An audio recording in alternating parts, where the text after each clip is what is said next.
Oh, tu veux savoir pourquoi j'ai fait un défi 30 jours sans jeux vidéo? Reste jusqu'à la fin. Ça y est, je viens de finir mon défi 30 jours sans jeux vidéo. C'était assez dur car au début, j'estime que j'avais vraiment une addiction. Quand j'essayais de me mettre au travail, ça finissait souvent par se lancer sur Age of 2, sur Minecraft, sur Rocket League. Et c'est ce qui m'a motivé à faire ce défi. Ça et le fait que je voulais me mettre plus sérieusement à YouTube, ce qui a été assez contraint par cette addiction. Au final, dès la première semaine, c'était plus facile de ne plus penser à jouer et j'avais remplacé ça par à la fois du temps de travail et me perdre sur YouTube quand j'étais KO. Pendant ce mois, j'ai vraiment ressenti un gain de productivité et ça m'a permis de rendre compte que je passais beaucoup trop de temps sur les jeux vidéo. Et un peu tristement, je me suis aussi rendu compte que j'avais pas beaucoup de loisirs en dehors des jeux vidéo.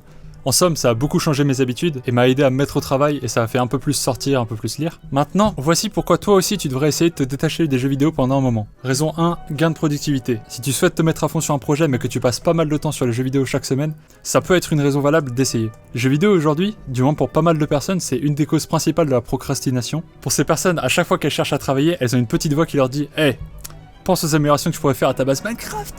Et du coup, elles doivent lutter contre elles H24. Et ça peut vraiment te désorganiser et te faire perdre en productivité, même inconsciemment, avec ces moments de flottement où tu te poses la question « Ah, est-ce que je lance un jeu ou pas ?» En résumé, si tu joues pas mal aux jeux vidéo et que tu cherches à être productif, c'est le bon moment pour tenter ce défi. Deuxième raison, c'est que ça peut t'aider à perdre ton addiction aux jeux vidéo si tu en as une. Si comme moi, tu passais énormément de temps chaque semaine sur les jeux vidéo, il peut y avoir, de par la fréquence de jeu, un phénomène d'addiction.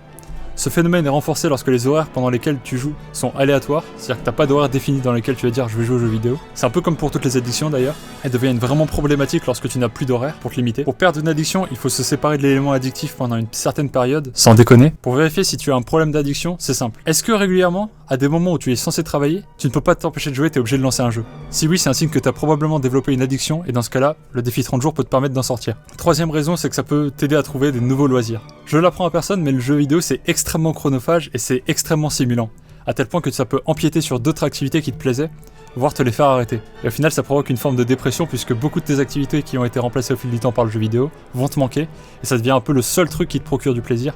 Et donc là c'est problématique et assez triste. En plus de ça, c'est une forme de confort et je tiens à te montrer cette vidéo si tu ne l'as pas vue sur le sujet. Donc ce défi ça va te permettre de tenter des nouvelles activités ou alors de reprendre du plaisir à faire des activités que tu faisais avant. Alors maintenant c'est bien gentil tout ça, mais comment faire? Comment mettre en place 30 jours sans jeux vidéo? Alors ça va être un peu les mêmes conseils que je donne habituellement, c'est-à-dire utiliser la pression sociale, remplacer une habitude par une autre, etc. J'en ai déjà parlé dans ces 3 vidéos, si ça t'intéresse, je t'invite à aller les voir. Et surtout, fais-le sérieusement. Remplace pas ton temps de jeu par un temps où tu vas aller regarder des streams, parce qu'en fait tu fais juste que décaler le problème. Essaye de mettre ce temps à profit, ou du moins au moins 80% du temps à profit pour tenter une nouvelle activité, devenir productif, etc. Ou t'as fait sur un de tes projets. T'inquiète pas, un mois c'est court, tu vas pouvoir réussir à le faire. En conclusion, en écoutant cette vidéo, t'as peut-être cru que j'avais une dent contre les jeux vidéo, et c'est pas du tout le cas.